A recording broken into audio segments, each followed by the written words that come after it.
जय श्री कृष्ण भक्तों कार्तिक महात्म्य 34वां अध्याय। श्री सूत जी कहते हैं कि यदि किसी में उद्यापन की शक्ति ना हो तो ब्राह्मणों को भोजन करा दे। यदि ब्राह्मण ना मिले तो गौ का पूजन कर ले। यदि गौ भी ना मिले तो पीपल अथवा वट का पूजन कर ले।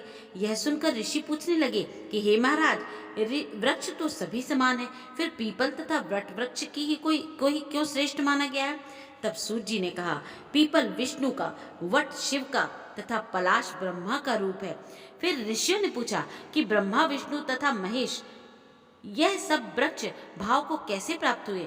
यह सुनकर के सूत जी कहने लगे, हे ऋषियों, एक समय शिव जी पार्वती जी सहित एकांत में विराजमान थे। उस समय देवताओं द्वारा भेजे गए अग्निदेव द्वारा उनके एकांतवास में कुछ विघ्न उपस्थित हुआ। तब पार्वती जी ने क्रोधित होकर देवताओं को श्राप दिया कि तुम वृक्ष रूप हो जाओ। तब विष्णु जी गया में जाकर पीपल, शिव काशी में अक्षय वट और ब्रह्मा जी पलाश रूप हो गए। तभी से पीपल और वट का पूजन होता है।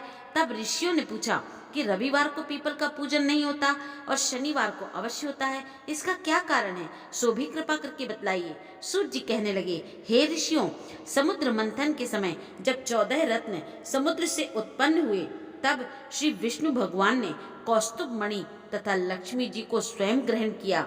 जब भगवान लक्ष्मी जी के साथ विवाह करने लगे तो लक्ष्मी जी ने कहा कि हे भगवान, मेरी एक बड़ी बहन भी है जिसका नाम दरिद्रा है, अतः पहले उसका विवाह होना चाहिए। विष्णु जी ने लक्ष्मी के यह वचन सुनकर उसकी बड़ी बहन ज्येष्ठा उद्दालक ऋषि को सौंप दी।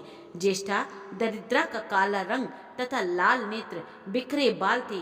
उद्दालक मुनि भगवान की आज्ञा मानकर दरिद्रा को अपने आश्रम ले आए। वहां आकर दरिद्रा ने देखा कि आश्रम में वेद पाठ तथा हवन हो रहा है।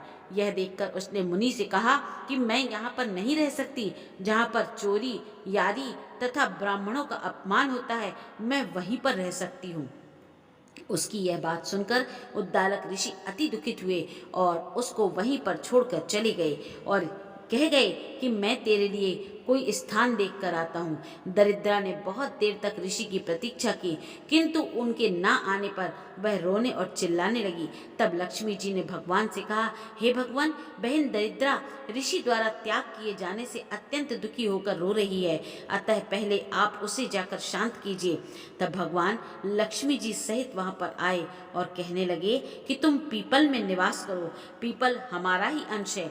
जो कोई कार्तिक सुदी पूर्णमासी को पीपल ज्येष्ठा की पूजन करेगा वह तुमको भी प्राप्त होगा और उसके यहाँ लक्ष्मी का वास होगा। जो शनिवार को तुम्हारा पूजन करेगा और सूत लपेटेगा उसके समस्त मनोरथ सिद्ध होंगे, परंतु दूसरे दिन अर्थात रविवार को जो तुम्हारा स्पर्श भी करेगा वह दरिद्र हो जाएगा। इतना कहकर भगवान अंतर ध्यान हो गए।